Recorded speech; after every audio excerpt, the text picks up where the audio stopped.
Assalamualaikum warahmatullahi wabarakatuh.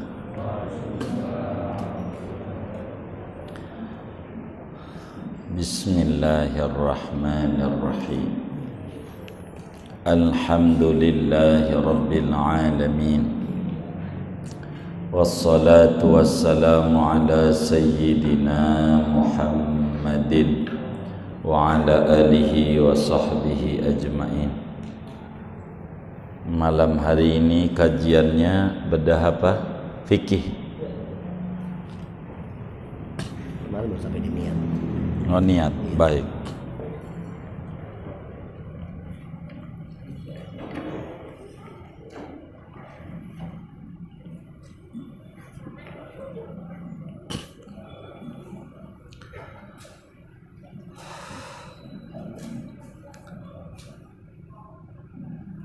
Al-awwalu an-niyatu bil qalbi.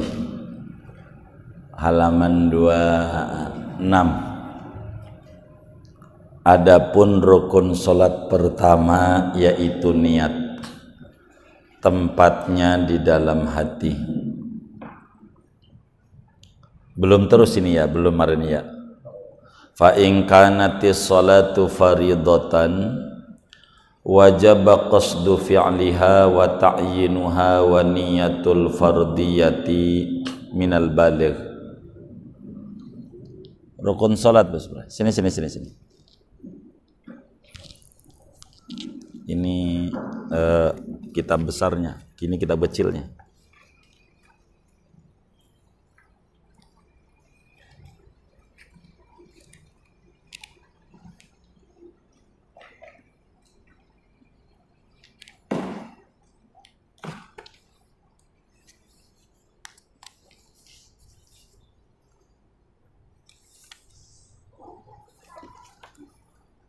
Adzan qomat, adzan rukun-rukun sholat. Ini yang masih ini, masih judul aja. Fa in kanatis sholatu faridatan, maka jika ada oleh sholat itu adalah sholat fardu, wajib qasdu fi'liha, maka wajib menyengaja melakukan sholat, wa ta'yinuha, dan menyatakan sholat, wa niyatul fardiyati, dan niat kefarduan, minal baligh, daripada orang baligh.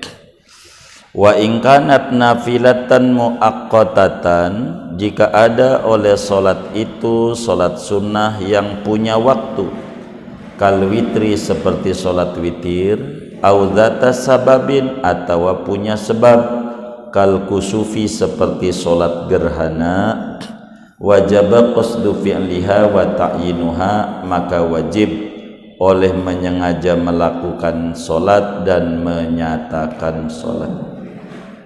Wa in kanat nafilatan mutlaqatan, jika ada sholat itu sholat sunnah mutlak, wajib qasdu fi'liha faqat, maka wajib menyengaja melakukan sholat saja. Wallahu a'lam bishawab. Saudara sekalian yang mulia, sholat ini perkara yang paling penting. Dari seluruh perkara wajib, maka sholat pada urutan pertama tertingginya sholat wajib. Ibadah wajib. Dari seluruh ibadah sunat, maka sholat sunat adalah ibadah tertinggi dari sederetan ibadah sunat. Kita maklumi bersama, sholat tiang agama, siapa menjalankannya dia membangun agamanya, siapa yang meninggalkannya dia meruntuhkan agamanya. Namun sholat ini tidak boleh standarnya kita. Jangan sampai kita sholat standarnya kita, karena itu akan jadi acak-acakan. Maka sholat ini harus standarnya agama. Kita ini namanya hamba. hamba itu tugasnya patuh kepada yang dipertuankan, yakni kepada Tuhannya, kepada Allah. Maka solat kita tidak boleh semau kita, harus solat kita semau Allah. Kalau solat semau kita, pastikan tidak diterima. Ibarat seorang RT menyuruh kepada warganya, wahai warga-wargaku, tolong semuanya, karena ini banyak penggundulan hutan, tolong kita untuk penghijauan sebagai program RT kita. Dan ini sesuai petunjuk dan arahan Pak Lurah, dari Pak Gubernur, dari Pak Presiden. Begitu. Makalah kata si RT, tolong nanam pohon singkong di depan rumahnya masing-masing. Begitu. Maka macam-macam tindakan orang kita bagi menjadi 3 macam. Yang pertama, enggak ngerjain, artinya enggak nanam pohon singkong. Yang kedua, nanam pohon singkong tapi yang tidak ada umbinya. Yang ketiga, dia nanya, ini Pak RT, pohon singkong yang ada umbinya atau tidak? Tentu yang ada umbinya. Maka kemudian yang ketiga, nanam juga, dan yang dinanamnya adalah pohon singkong, dan pohon singkongnya yang ada umbinya. Dari 3 kategori warga ini, yang pertama enggak nanam, 2 asal nanam tidak mengikuti petunjuk, 3 nanam mengikuti petunjuk Pak RT. Kira-kira yang diterima oleh Pak RT yang mana? Yang ketiga. Kenapa? Nanam ada umbinya, karena memang perintahnya begitu. Nah, kita sholat begitu. Bukan kemudian ketika Allah nyuruh nanam, aqimis sholata, dirikan sholat. Bahasa kita orang, ayo pada sholat, begitu. Lalu asal ngerjain. Ada yang nanya, gimana ini sholatnya? Nabi nanya. Maka kata Nabi, shollu kama ra'aitumuni usolli, ente sholat kayak saya. Karena Nabi udah dapat bimbingan. Jadi kita nyontohnya Nabi aja. Nah, maka kalau kita sholat selagu kita, enggak diterima. Kadang kita suka nyalain Allah, pakai ngomel-ngomel. Gue udah sholat, udah tahajud, duha udah, sampai ubin licin, tapi masih begini-begini aja. Ada nggak yang kayak begitu tuh? Ngaji nggak orangnya? Ngaji yang mana? Loh, katanya ngaji. Iya. Belum datang. Jadi kita menggugat Allah. Kata kita, gue udah sholat. Pertanyaannya, sholat itu menurut kita apa menurut Allah? Udah sholat ini, apakah ngaku-ngaku apa pengakuan? Kalau pengen pengakuan, kudu ngikutin juklak, kudu belajar ilmu sholat. Tidak boleh nyontoh di masjid, nyontoh di musola, karena lihat belum tentu begitu ajarannya. Lihat, saya kasih contoh, ini kisah nyata. Ada seorang jenderal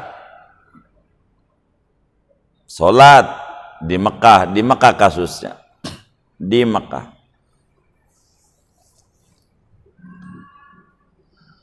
Pas tasahud akhir, kelihatan dia sebelah kiri, temannya sebelah kanan, orang Arab. Ya ke kirinya Arab juga, dia di tengah dah. Begitu, dia lihat nih. Begitu tuh, temannya di sebelah kiri, kanan juga dia di sebelah sini. Ada temannya sebelah kiri. Ada Arab sebelah kanan, Arab semuanya. Waktu tasawuf akhir,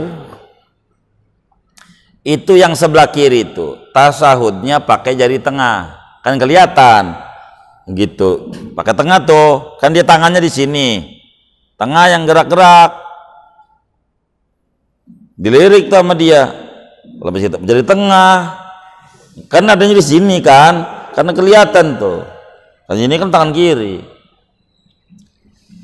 Dia bilang nih di hatinya dalam tasawuf, ini jadi tengah ya, gitu. Gua jadi telunjuk. Terus aja dia baca mulutmu, hati yang terus bertanya-tanya sambil tasawuf.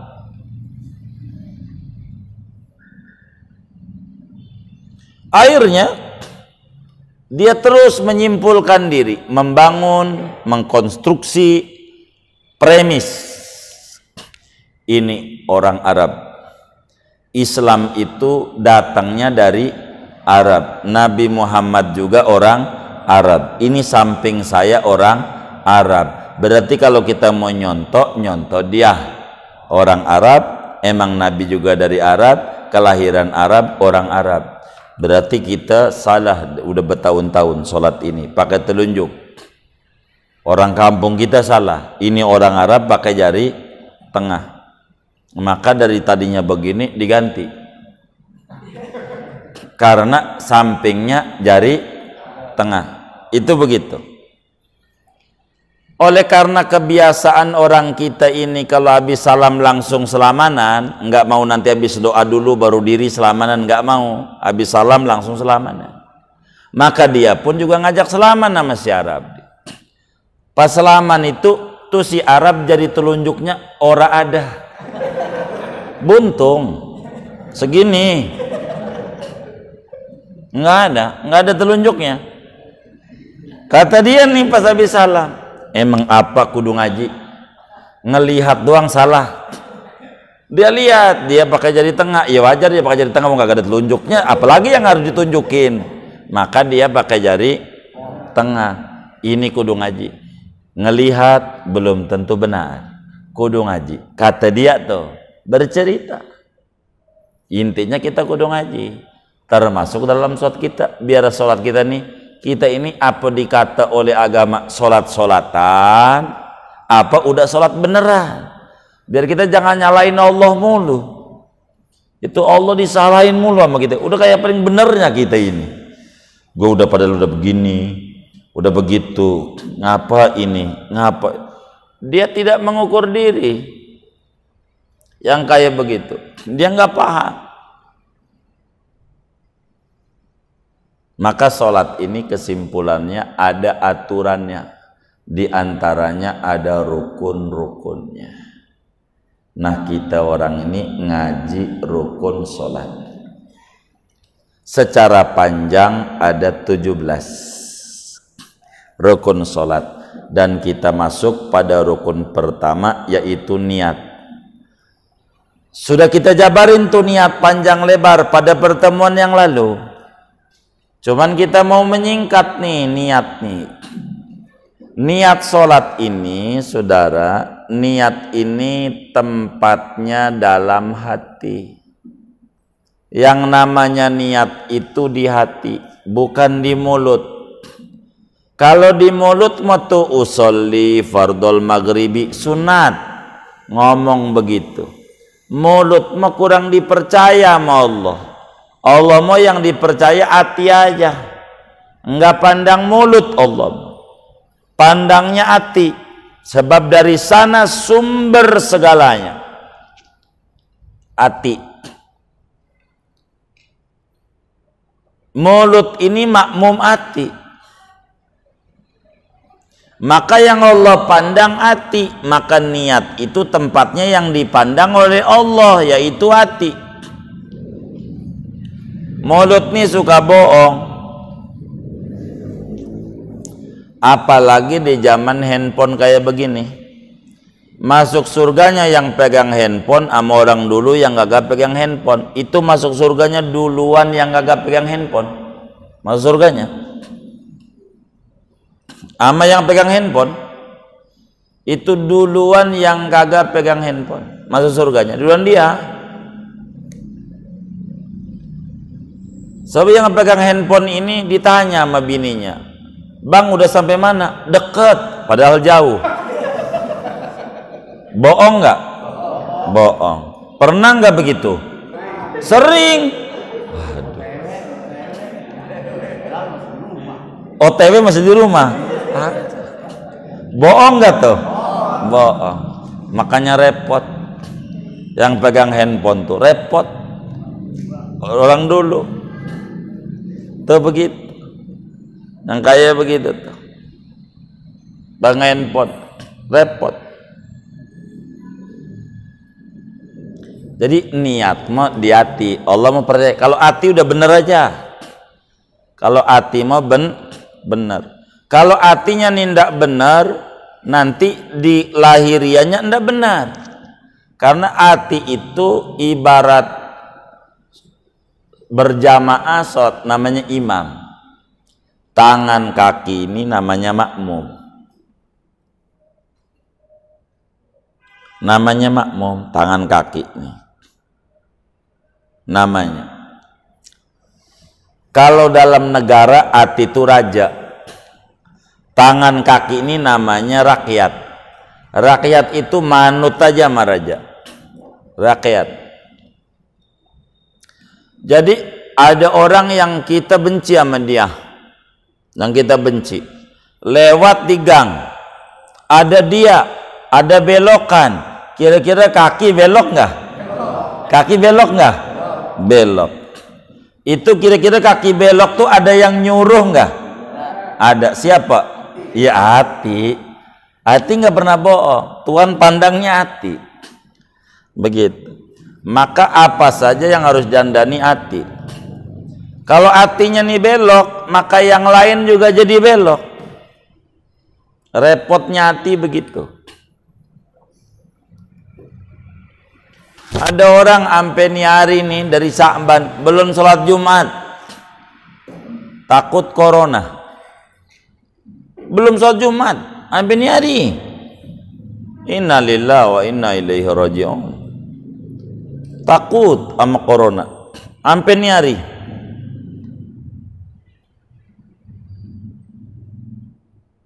Kata dia, songong tuh yang sholat Jumat, songong, begitu radikal. Begitu dia ndak paham sama corona itu gitu. Begitu, maka dia sholat dohor di rumah, padahal rumahnya dari rumah ke masjid ya 100 meter dekat. Kalau Jumat corona, tapi herannya Sabtu Minggu ke danau nyampe. Ada nggak yang kayak begitu tuh? Ada nggak? Nggak ada, alhamdulillah. Takut ada doang. Ampe itu yang namanya parung nyampe. Ya Allah, ampe parung nyampe. Tapi kalau Jumat mau ada koron, jadi masjid itu ada penyakit. Kalau di tempat hiburan mau ini bahaya.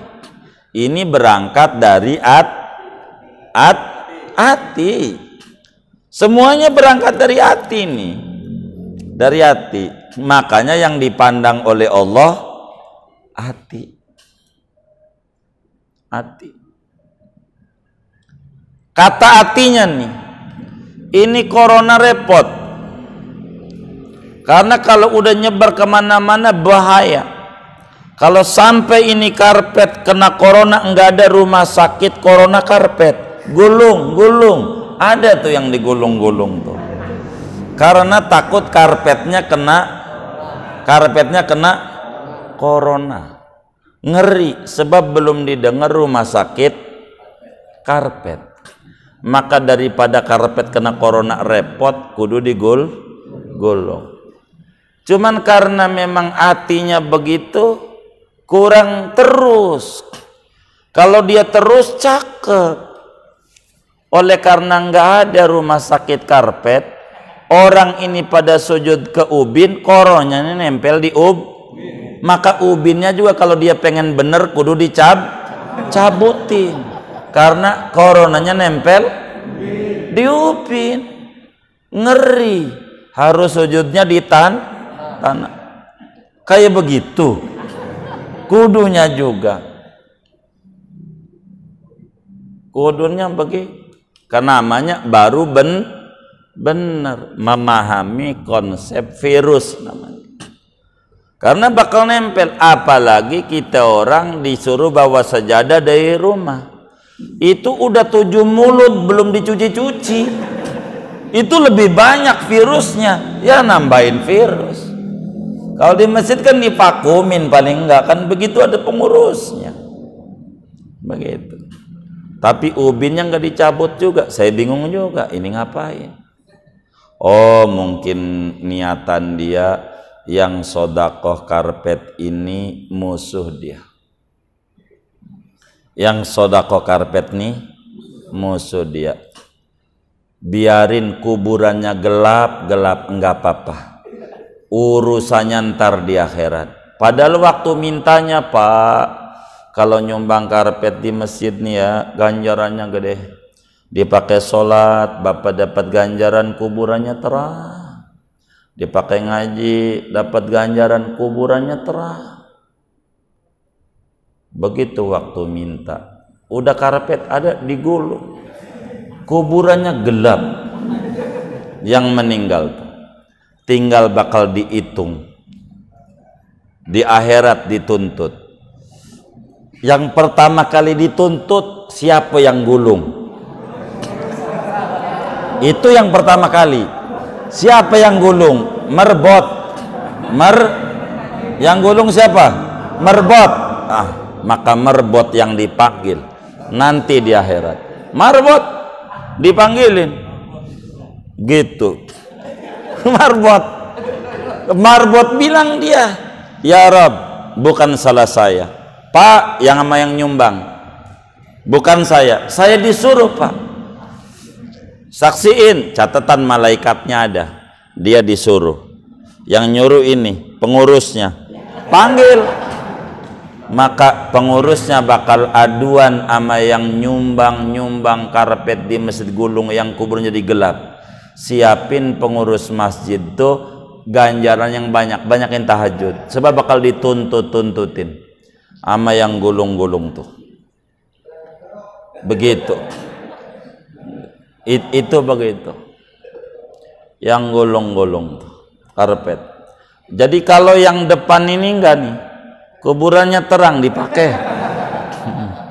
Kuburannya. Jadi tergantung. Coba kita ngukur diri aja. Jangan ngukur orang lain, jangan. Bagaimana kalau kita yang nyumbang tuh karpet semasjid, kita nyumbang, lalu digulung, kitanya masih hidup. Kira-kira ngenes enggak? Sama yang udah nangis di kubur, cuman nggak ngomong, kelak saya di akhirat aja ngadep sama Allah. Saya tuntut itu semua orang. Begitu. Sebab saya kuburannya gelap gara-gara dia. Begitu. Kayak begitu. Enggak, karena masalahnya jangan sampai karpet kena corona kata dia. Maka yang nyumbang ubin bakal nuntut karena koronanya nempel sama ubin, sama dia. Kan coronanya enggak nempel di karpet, nempelnya di mana? Di ubin. Ini rada repot mikirinnya. Apa ya kayak gitu-gitu tuh. Begitu. Coba dipikirin sama kita. Ini di zaman akhir, namanya disebut OTG. Apa OTG? Orang tampak gila. Jadi rada nyeleneh pola pikirnya. Nyeleneh. Bingung. Tapi begitulah cara penanganannya. Kalau virus ada mah kita juga yakin ada, yakin. Borovirus yang bisa dideteksi di laboratorium, malaikat yang sampai detik ini nggak ada pendeteksiannya, percaya kita. Percaya. Tapi penanganannya nggak kayak gitu-gitu amat, enggak. Sampai karpet disalahin. Kesian saya sama karpet. Kayak begitu, gitu-gitu amat. Begitu. Tapi karena udah menjadi peraturan ya kayak begitu dah. Lihat KUA, mau kawin aja pakai tangannya ditutup. Habis itu foto copot lagi. Dikata waras, rada-rada. Dikata rada-rada waras, jangan begitu, sebab saya jabatan ini. Oh iya, daripada begitu, mudah repot juga emang karepet begitu repot, saya sianan begitu. Ada juga teman kita, pokoknya bahasa bodoh deh Pak Haji, mau digulung kayak mau kagak, sebab itu bukan sumbangan saya sumbangan saya mau ubin, alhamdulillah jadi ganjaran terus begitu. Ada juga yang kayak begitu.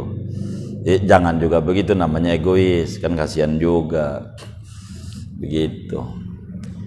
Dan Allah tuh pandangnya hati, pandangnya hati. Makanan aja, enak dan tidak enaknya makanan bukan dari jenis makanan, tapi semuanya dari hati.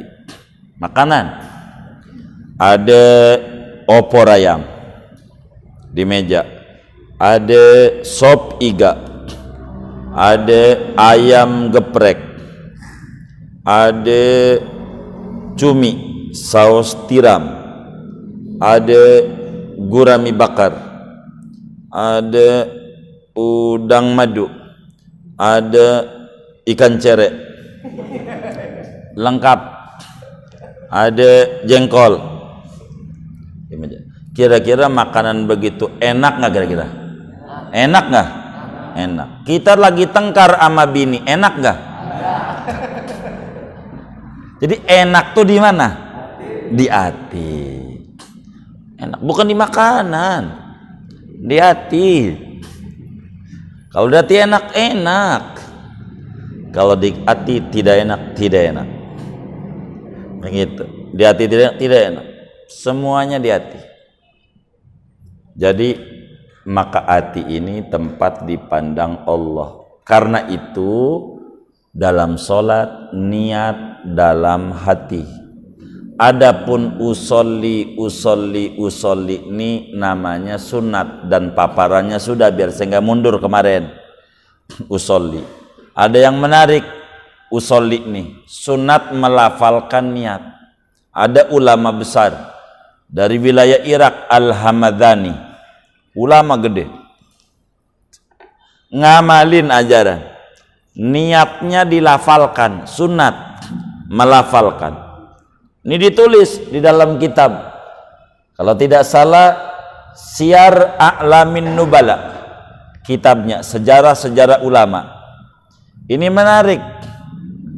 Jadi waktu mau gebuk anaknya yang umur 11 tahun enggak sholat, anak lakinya, niat ngegebuknya nih pakai diucapin, diambil rotan, anaknya tuh enggak sholat dohor. Niat saya memukul anak mengikuti perintah Rasulullah, niat saya memukul anak mengamalkan apa yang diajar, niat anak yang dongeng anaknya, sampai saya nggak kegebuk karena bapak kebanyakan niat. Jadi mau gebuk anaknya lari. Jadi belum keburu-gebuk, lagi banyak apa? Niat mulu nih bapak. Jadi anaknya mau digebuk mesti niat mulu bapaknya. Niat saya, kata anaknya, saya lolos mulu sama abah. Jadi enggak pernah kegebuk karena abah kalau niat panjang. Tapi sisi lainnya bukan itunya. Jadi mau ngegebuk anaknya Imam Hamadani itu bukan karena nafsu, karena Nabi yang nyuruh. Kata Nabi, wadribuhu 'alaiha li asrin. Sentil anakmu ketika ninggalin sholat kalau umur 10 tahun ke atas, sentil. Jadi maksudnya ulama ini, saya pengen nyentil ini bukan karena dia darah daging saya, karena Nabi yang nyuruh, biar nyentilnya dapat ganjaran dan tidak keluar dari perintah Rasulullah, perintah Allah. Sampai begitu lah, sampai begitu. Cuman ngomongin ini hukumnya niatnya mau dalam hati. Oleh karena sholat ini saudara dibagi oleh agama menjadi 3 kategori. Maka cara niat sholat ada 3 macam. Niat sholat. Oleh karena agama kita membagi sholat ini menjadi 3 kategori, maka aturan cara niat sholat ada 3 macam aturan.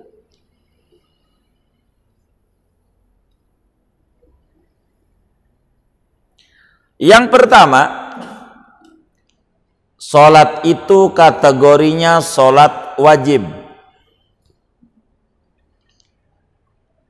Kedua, sholat itu kategorinya sholat sunat, punya waktu atau punya sebab. Yang ketiga, sholat itu kategorinya sunnah mutlak. Ada 3 kategori. Mana sholat wajib? Banyak. Dohor, asar, maghrib, isya, subuh. Mana lagi? Jumat. Mana lagi? Sholat jenazah. Namanya sholat wajib. Ada yang wajib ain, fardu ain. Ada yang fardu kifayah. Ini namanya sholat wajib. Maka cara niatnya diatur oleh agama. Ada sholat kategorinya sholat sunnah yang ada waktu yang ditentukan oleh agama. Contoh witir, contoh taraweh, contoh duha. Itu namanya sholat-sholat yang waktunya ditentukan oleh agama. Idul Fitri, Idul Adha, itu ada waktunya. Masih nomor 2, ada sholat yang kategorinya sunat punya sebab.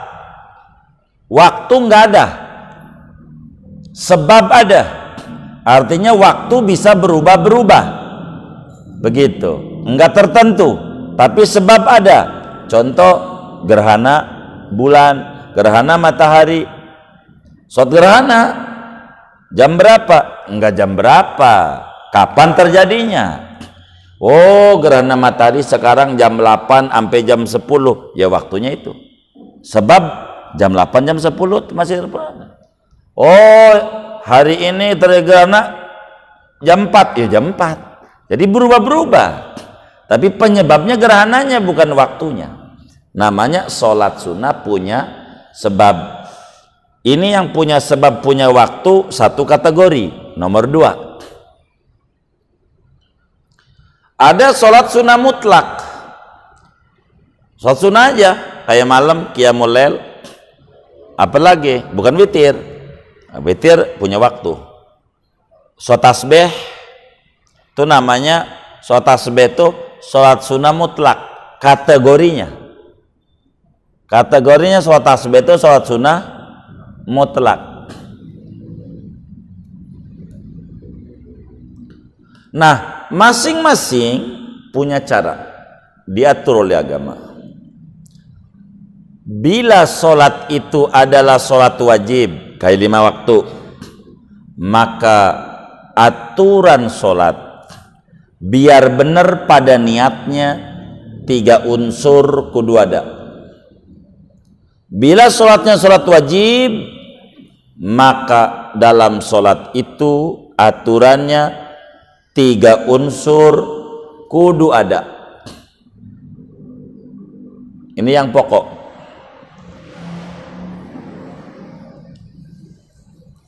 Yang pertama, qasad. Namanya qasad. Qasad itu bahasa Arabnya usolli. Kudu ada tuh. Qasad itu apa? Usolli. Usolli itu apa? Orang Melayu sajaku sholat. Cuman sajaku ini saya mau ganti bahasa ini biar kita lebih disempurnakan ngerti. Karena padanannya banyak repot. Sajaku, apa sajaku tuh? Saya ganti juga puisiku. Begitu. Karena dianggap sajak ini, sajak. Begitu. Ada juga yang mengganti pantunku, karena sajak ini sama pantun hampir sama ini. Bukan itu. Sajaku tuh bahasa Indonesianya aku niat. Udah itu aja. Jadi enggak puyang-puyang. Sajaku sholat berdohor, aku niat sholat berdohor. Biar sajaku ditanya sama anaknya. Ya sajaku itu apa? Udah begitu aja, ketengkong juga begitu. Dan kayak begitu ditanya, puyeng corona, puyeng. Kayak begitu ditanya-tanya. Ya kita harus jawab. Aku niat. Jadi yang pertama qasad. Qasad tuh sajaku. Sajaku tuh aku niat. Itu satu. Dua, niat kewajiban. Namanya bahasa Arabnya ta'arrud. Dua, ta'arrud. Apa ta'arrud? Niat kewajiban. Apa itu? Fardo. Usolli fardo. Begitu. Tuh fardo tuh namanya ta'arrud. Fardu, wajib. Wajibnya sebut. Tuh dua. Namanya fardo tuh ta'arrud, niat kewajiban. Wajibnya kudu sebut, kata wajibnya. Tiga, ta'yin. Ta'yin itu dinyatakan tuh dijelaskan sholat apa. Zuhri gitu, isya'i itu namanya ta'yin, isya'i. Usolli fardol isya'i. Itu tiga yang wajib. Kalau pengen sah, tiga unsur ini ada. Biar gampang disusun. Aku niat sholat fardu isya. Segitu doang tuh. Sah sholatnya. Ini ukuran sah dulu. Standarnya. Sah segitu doang tuh.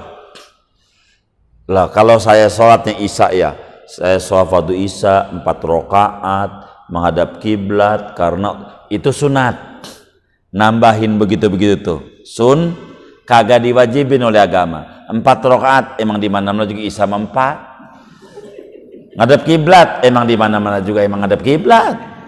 Karena Allah emang juga sholatmu karena Allah, mau kenapa? Begitu. Cuman nyebutin yang menghadap kiblat 4 rakaat, menyebutkan karena Allah ada, ini dapat ganjaran gede, sunat, tapi enggak wajib. Kalau berjamaah pakai makmuman, ini lain berjamaah nih aturannya, kudu ada niat makmum karena berjamaah.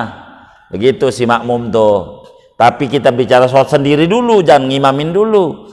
Kalau sendirinya nggak bisa, ngimaminnya nggak bisa nantinya. Repot. Soal sendiri nggak bisa, ngimamin itu nggak jadi aja. Banyak tuh di YouTube tuh. Soal jenazah pakai ruku, pakai sujud.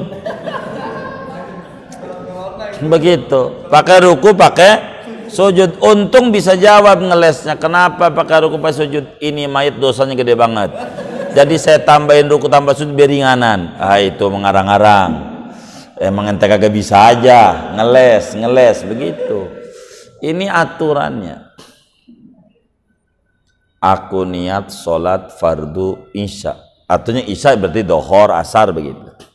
Gitu. Ganti aja. Itu namanya menyatakan waktunya. Isya, subuh, dohor. Gitu. Itu 3 tuh yang wajib. Maka sholat jenazah begitu. Sholat jenazah kan wajib juga. Niat saya sholat atas mayit ini fardu, udah jadi. Kok saya tambahin fardu kifayah? Boleh.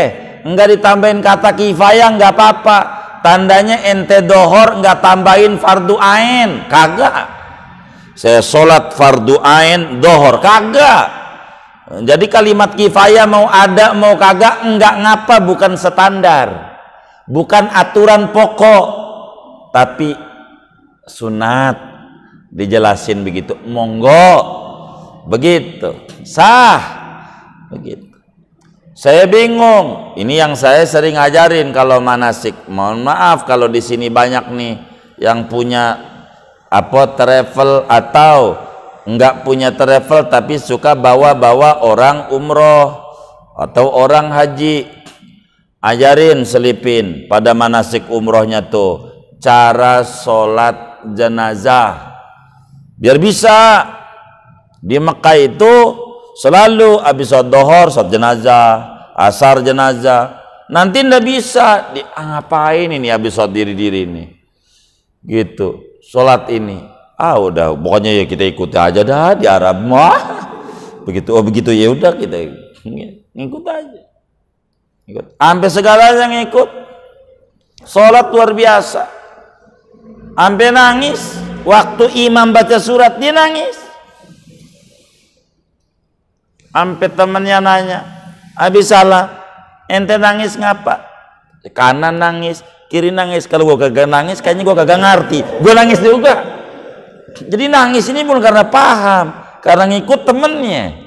Ini namanya nggak belajar. Bagaimana tuh kayak di Mekah tuh sholat, mana ayatnya kita kagak tahu, bahasa Arab dia ngomongnya.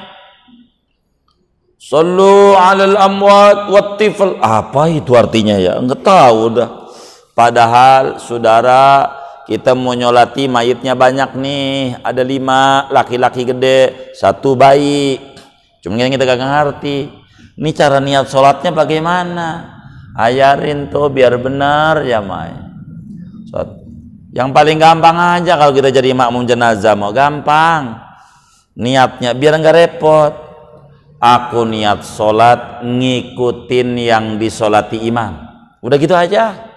Ada berapa? Ya tanya aja sama imam. Ada berapa itu? Udah begitu aja. Tuh sah. Nggak usah di Mekah, di sini begitu. Sholat mayit tuh. Bahasa Arabnya usolli ala man sholla alaihi imam. Aku niat nyolatin orang yang disolatin imam. Fardu kifayah. 4 takbir jadi makmum. Allah. Itu selamat. Caranya begitu. Itu namanya orang cerdas, makmum begitu. Jadi makmum nggak usah puyang-puyang. Aku niat nyolatin mayit yang disolati imam.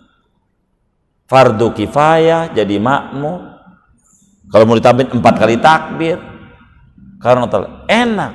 Jadi saya doanya nih ya, Allah maghfirlahu, Allah maghfirlaha. Udah Allah maghfirlahu terus doanya. Mau perempuan nggak apa-apa.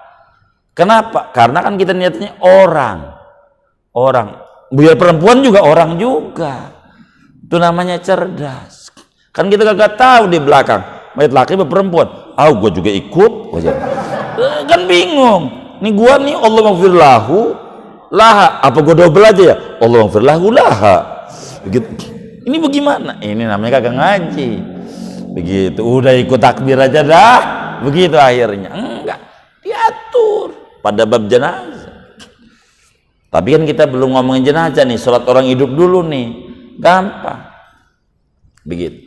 Saking pentingnya sholat, maka orang muslim itu sama masjid nggak jauh. Walaupun mau di musim corona kayak kagak, tetap di hatinya mah cinta sama masjid. Orang tuh semuanya, nggak ada muslim yang tidak cinta sama masjid, cinta. Cuman Islam tuh tidak pernah maksa sama umatnya. Nggak maksa. Orang tuh cuman dikasih opsi 2. Silakan. Mau ke masjid jalan sendiri boleh, mau dianterin boleh. Milihnya mana? Dianterin apa jalan sendiri? Dianterin. Berempat. Iya kalau dianterin. Pokoknya ke masjid. Kalau dianterin berempat. Jadilah kita orang nih, kalau sholatnya wajib 3 tuh ya. Qasad tuh usolli bahasa Arabnya. 2 ta'arud bahasa Arabnya fardo. Begitu. Ketiga ta'yin isya'i, tinggal diganti isya subuh apa bid. Itu namanya kalau sholat wajib ditambahin. Kalau saya sholatnya usolli fal isya'i al barakatit, itu udah sempurna banget dah. Namanya udah sempur. Alhamdulillah udah rapih berarti kalau udah begitu.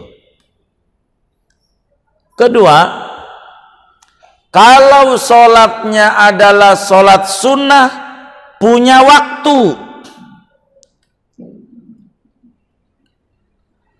maka standar sah niatnya 2, yaitu qasad dan ta'yin. 2, nomor 2-nya hilang tuh, 1 3.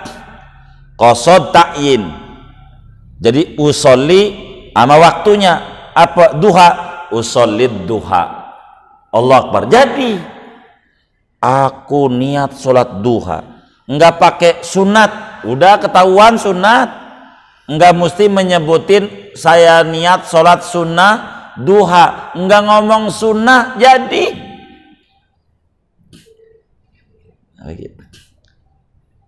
kalau sekedar jadi usholid duha, jadi usholil witra, jadi aku niat sholat witir, jadi aku niat sholat duha, jadi kalau saya niat sholat duhanya begini, usolli sunatad duha rokaat, itu udah sempurna banget, semuanya dibawa-bawain. Kan yang disuruh cuma 2 doang, dilebihin kan bagus. Emaknya minta air 2 ember, emaknya dia isi sekolam, bagus apa duraka? Hah? Menyalahi perintah enggak? Menyalahi perintah enggak? Lah perintahnya berapa? Diisi sekolam, menyalahi enggak? Hah? Ya menyalahi perintah apa enggak? Hah? Orang tuanya minta sama kita, nah ambilin air 2 ember. Lalu kita sebagai anaknya ngisi sekolam, dilihat kolam kosong, sekolam penuh. Ini menyalahi perintah enggak? Hah?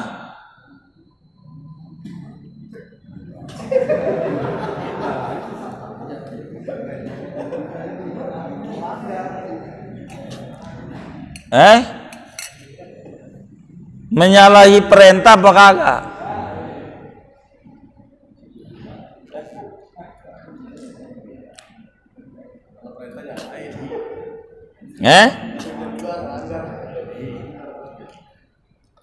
Kata emak kita, tong ambilin air 2 ember.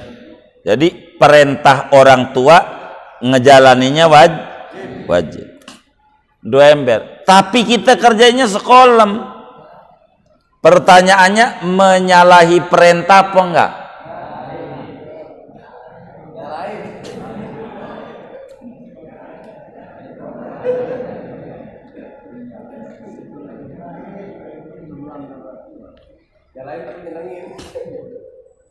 A nyalahin, B tidak. Udah saya kasih gampang. C diem, enggak ada. Jadi jangan ngambil C. A nyalahin, B tidak nyalahin. Jadi itu yang namanya orang tua kita nyuruh kita ngambil air berapa ember? 2. Ini perintah orang tua, hukumnya wajib. Tapi kita isi sekolam. Pertanyaannya, nyalahi perintah atau tidak?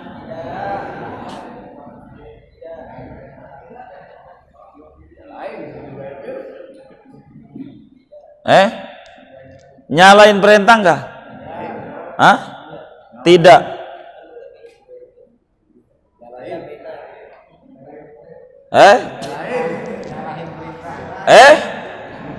Loh, ini cuman masyarakat Indonesia cuman semuflihun doang. Nih, dikit, kagak kompak. Apalagi wajar aja kalau pemilu kalah mulu. Segini aja ini loh, kagak kompak jawabannya. Bingung sayanya, mau ikut siapa? Kan bingung sayanya. Orang tua nyuruh anak ngambil air berapa? 2 ember. Jalanin perintah orang tua wajib. Tapi si anak ngisinya sekolam. Yang ditanya, ini anak menyalahi perintah atau tidak menyalahi perintah? Hah? Menyalahi. Kenapa menyalahi perintah Ustaz Ahmad? Mintanya 2 ember. Cuman menyalahi perintah ini menjadi marah orang tua atau menjadi senang? Hah? Menjadi marah apa senang? Kenapa? Oh iya, namanya ngerti bahasa. Orang tua tong ambilin air 2 ember, ngerti orang tua tuh. Biar kita nurut. Coba kalau orang tua tong isi air sekolam, ya robbana mak kagak tahu apa habis gojek, begitu. Jadi udah keburu begitu. Tapi timbang 2 ember ya, timbang 2 ember orang tua, pelit kosong, sianan juga buat malam wudu apa, begitu. Namanya jalanin kesopanan. Nyenengin itu lebih bagus daripada jalanin perintah. Nyenengin lebih bagus daripada jalanin perintah. Kalau kita jadi orang tuanya kayak anak begitu tuh, kita gebuk apa kagak? Kagak. Kita acungi apa? Dia jempol, kasih duit malah katanya tuh. Itu namanya nyenengin lebih bagus daripada jalanin perintah. Sebab dengan nyenengin di dalamnya udah jalanin perintah plus nyenengin. Kan yang 2 emper diisi, cuman ditambahin nyenengin. Kan begitu. Begitu nggak kira-kira? Jadi yang wajib kalau sholat duha, aku niat sholat duha, segitu doang. Cuman kalau kita niatnya begitu tuh, aku niat sholat duha karena Allah Ta'ala, boleh. Cuman berapa rakaat? Kan nggak disebut sama dia. Kata agama bebas. 12 dah saya. Kan paling banyaknya duha 12. Paling banyaknya sholat duha berapa?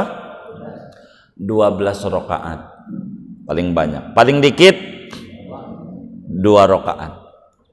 Saudara, kalau Pak RW bagi-bagi beras sembako, pengen dikasihnya dikit apa banyak? Hah? Banyak. Jadi kalau saudara pengen dibagi rezeki sama Allah, pengennya dikit apa banyak? Banyak. Tapi pengajuan proposalnya sama Allah, pengennya dikit apa banyak? Ya kagak nemu rumus dari mana lah, katanya pengen banyak lah, proposalnya dikit, kagak nemu, kagak nyambung. Kalau pengen banyak lah banyak, maka minimal banyak tuh sholat duha 4 rakaat minimal, banyak baru kategorinya banyak. Kata Allah dalam hadis qudsi, hambaku ya bena Adam la ta'jaz an arba'i raka'atin awalan nahar akfika akhirah. Wahai manusia, jangan ampe kagak ente sholat duha 4 rakaat, ku beri kecukupan rezeki. Jadi kalau pengen rezekinya banyak, duhanya berapa? 4.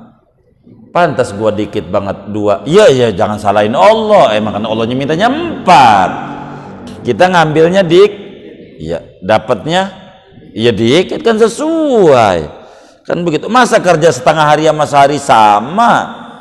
Sama apa beda? Iya beda. 4 minimal duha 4. Kalau pengen cepat, usahanya banyak tuh rezekinya. Diatur oleh ulama tuh duhanya tuh, aturannya rakaat pertama bacanya suratnya surat duha ya, surat wadduha. Rakaat pertama wadduha, baca wadduha.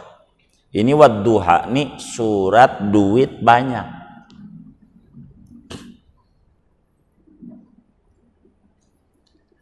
Tujuh kali habis dolin tuh baca wadduha.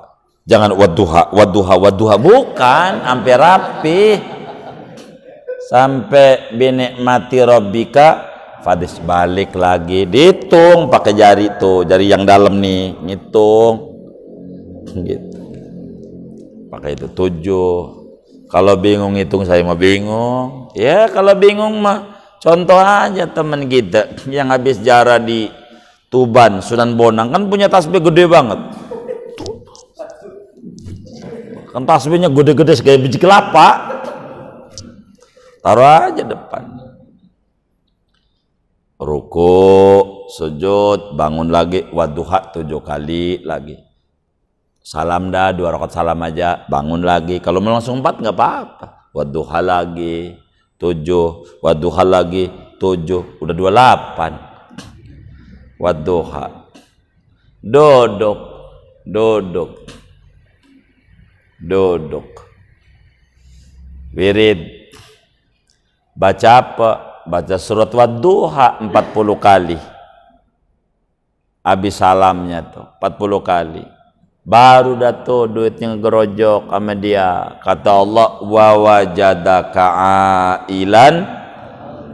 Allah temukan engkau lagi susah, Allah kasih kaya. Duha surat. Jangan surat langganan mulu. Kuliah kulhu, kuliah kulhu. Langganan itu mah. Tambahin. Ulama tuh. Baru dah ente mau tutup surat yang lain ya nggak apa-apa. Tutup dengan doa. Rezeki. Udah dengan baca Wadduha 40 kali juga Allah paham. Malaikat aja ngomong sama sampingnya. Raqibah matid. No lihat. Lagi ngajuin proposal. Begitu. Tuh kalau udah 40 kali Wadduha. Emang paketnya begitu. Jalanin 40 hari jangan sampai putus. Lihat grafik warungnya.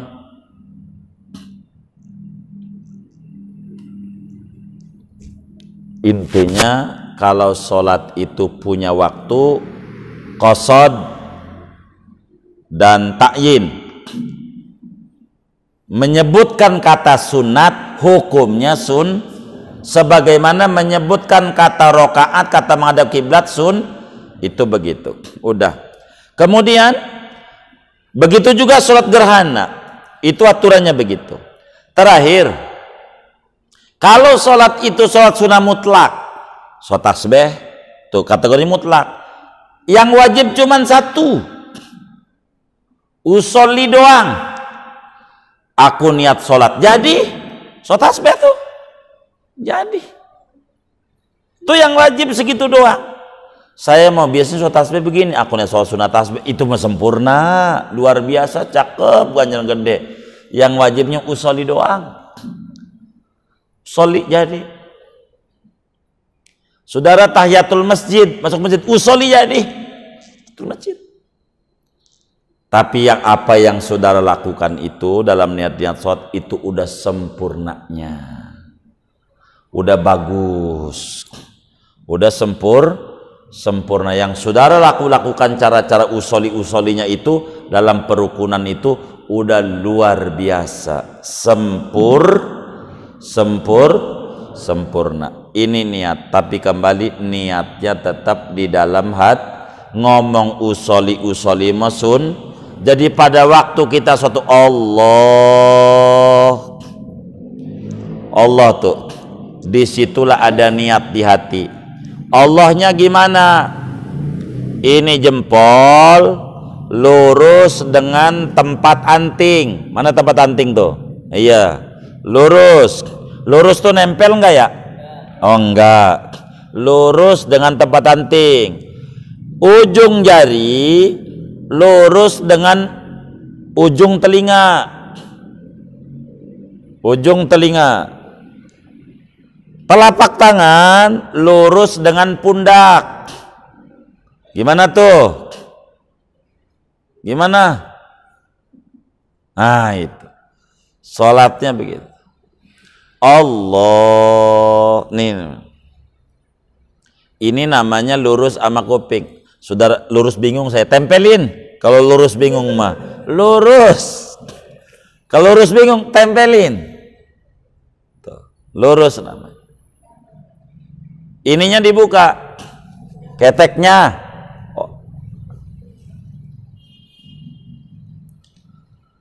Nih, nanti yang kedua tuh takbir. Ntar waktu takbir. Tapi saya terangin karena niat ini berhubungan dengan ini. Allahu Akbar. Akbar tuh di sini nih. Bar, abis. Bar, abis. Udah bar baru turunin. Itu namanya paling tingginya ganjaran. Nomor 2, Allahu Akbar. Dikitan ganjarannya. Nomor 3 harus diri nih, nyontohnya nggak kelihatan saudaranya. Allahu Akbar. Lurus dulu baru sedekah. Dikitan lagi.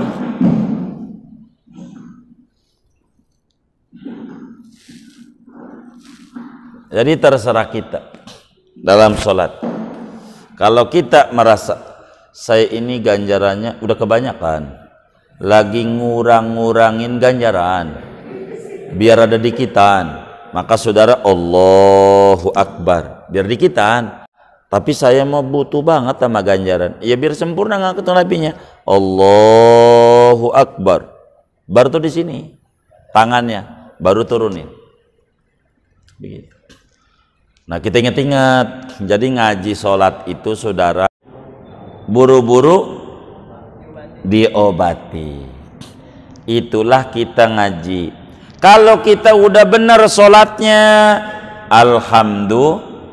Kalau kita belum benar, mungkin ini rahasianya Allah beri panjang umur, sehat badan. Kita masih kurang bekalnya, biar sempurna, ini rahasianya. Maka kesimpulan akhirnya, check up itu udah tahu atau belum? Bagus. Ngaji itu udah tahu atau belum?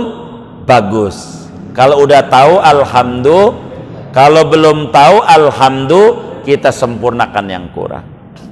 Kalau perempuan beda, jangan ngajarin bini sama. Kalau perempuan beda.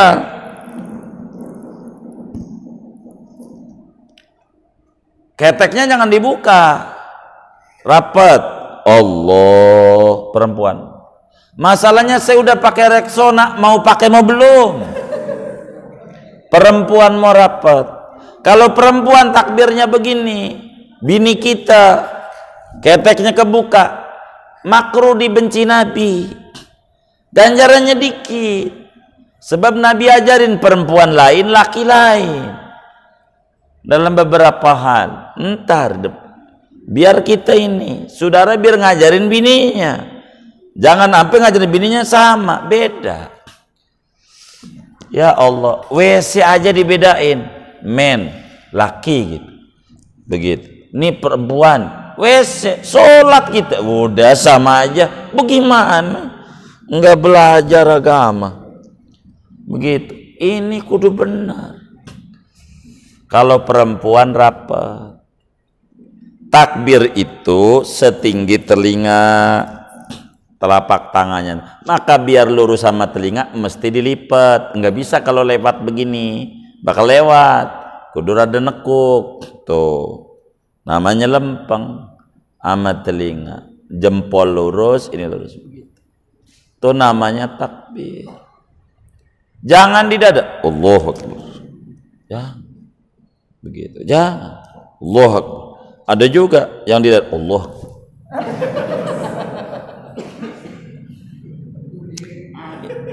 Ya orang suatu macam-macam. Ada juga di bawah pusar, Allahu Akbar, di burungnya. Mungkin takut terbang tuh, mana murai lagi murai. Ya Allah, kalau terbang bagaimana? Begitu.